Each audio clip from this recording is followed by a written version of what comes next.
你好，我是 Alex。我们今天主要来聊一下以太坊升级的事情啊。目前各个媒体上对于以太坊升级的这种态度呢，始终是不能统一的啊，有褒呢也有贬。其实呢，这种情况呢是非常好的，至少能够说明在短期之内啊，不会被游资的主力资金利用舆论的力量反着进行操作，而产生超级的大乌龙。我们今天的视频呢，就以最近的这个以太坊合并的一些消息为基础来出发，然后呢，结合最近的经济形势来分析一下合并之后的以太坊它长期的趋势会怎么样。好，我是 Alex。如果你是第一次打开我的视频，我的频道呢是专注于加密货币和区块链的技术，视频主要讲解币圈的基本面分析和一些大事件对整个币圈点点滴滴的影响。另外呢，我在电报上有一个会员群啊，那么我的目标呢，就是带领群内所有的朋友啊，在下个牛市周期能够赚够这辈子啊足够的资金。感兴趣的朋友呢，可以通过视频下方的缓冲群的链接找到我，或者是群助手咨询进群的方式。好，那么我们进入今天的正题啊。那么开源以太坊共识的客户端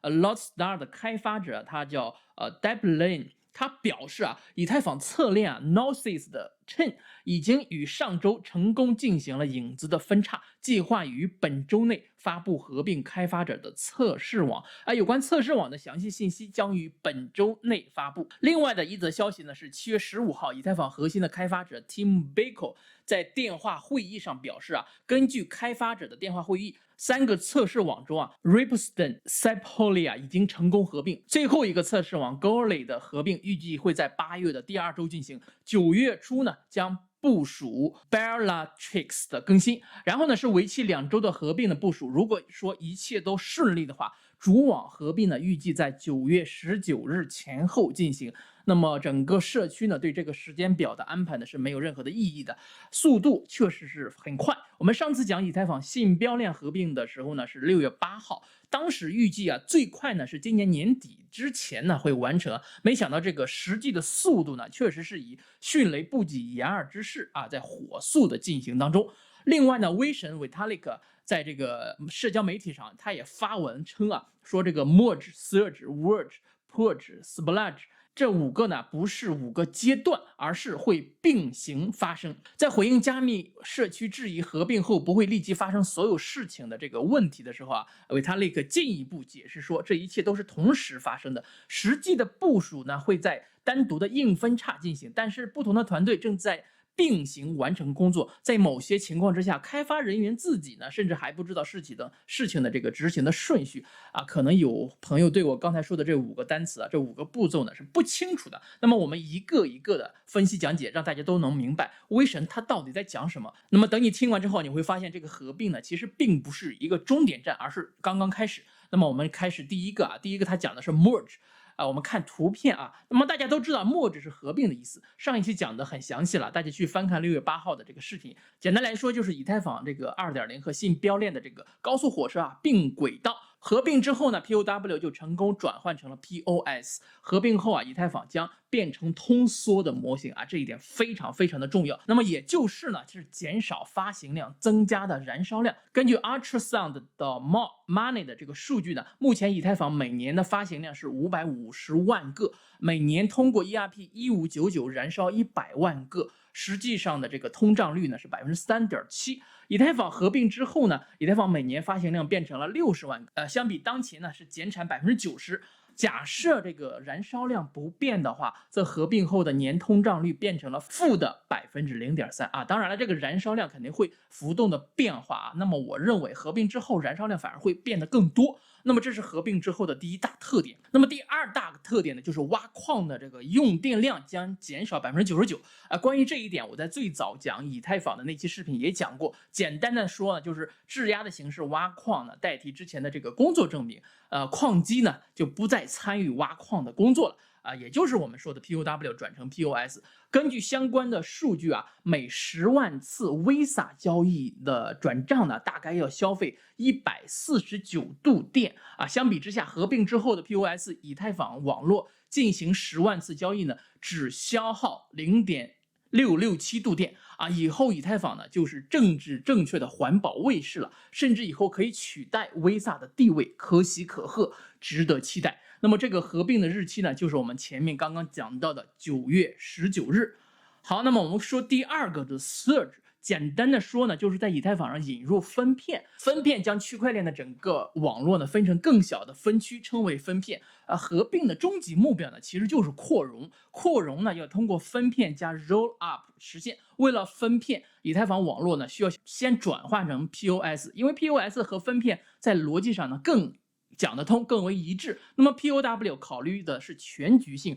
而 POS 和分片则用到了随机数的元素，它们都追求最小的充分性和必要性，减少存储和验证的冗余。那么这将显著提高整个以太坊网络的可扩展性。那么大家都知道，目前这个以太坊网络太拥堵了，那么这也是最开始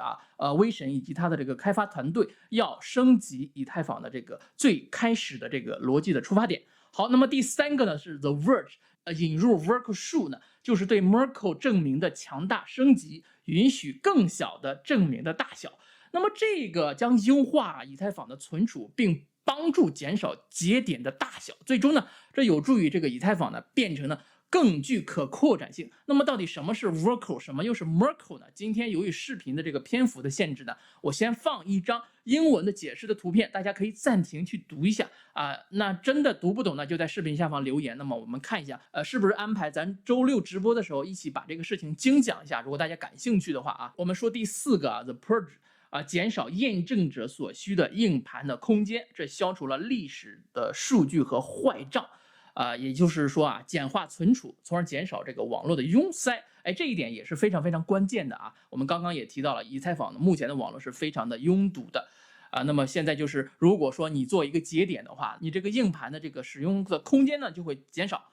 那么第五个呢就是 Splurge。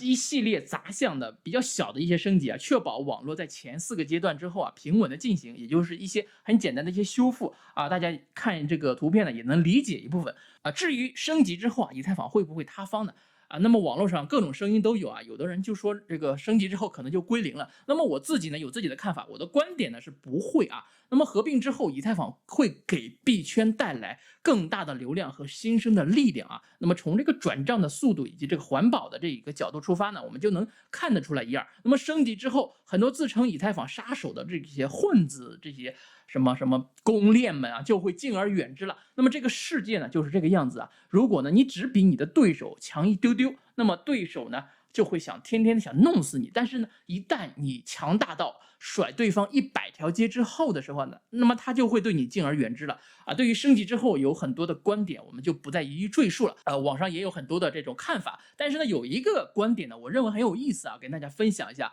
就是有人会认为升级之后的以太坊将逐步取代目前的美国的国债这一点我看完之后，我第一次反应就是Kidding me 是不是在开玩笑那么这一点但是呢你仔细想一想这一点我们从这个资本的趋利性可以判断得出这个结论是没有问题的。问题呢就是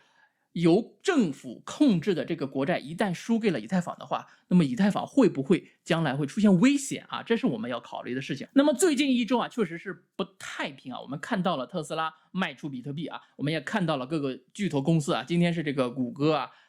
微软都在出这个第2季度的财报。那么马上也即将出炉的这个美国 GDP 的数据呢，将显示美国经济是否在衰退。我之前讲过很多期的美国经济衰退那么这个数据一旦公布出来将直接影响到美联储下一步的这个动作，将影响到加息的力度。一旦美联储呢决定放缓加息的速度和降低加息的幅度的话，那么意味着这是一种变相的再次的大放水如果说这样的话，那么本年度呢极有可能会出现一个熊市阶段的一个小的牛市就是反弹到一定的高度。大家可以参考2019年的6月份，那也是一个熊市阶段的一个小牛市但是呢这一切呢都是基于这个 GDP 数据出现衰退的大前提之下那么到底会不会这样呢？谁也不知道只能再走一步看一步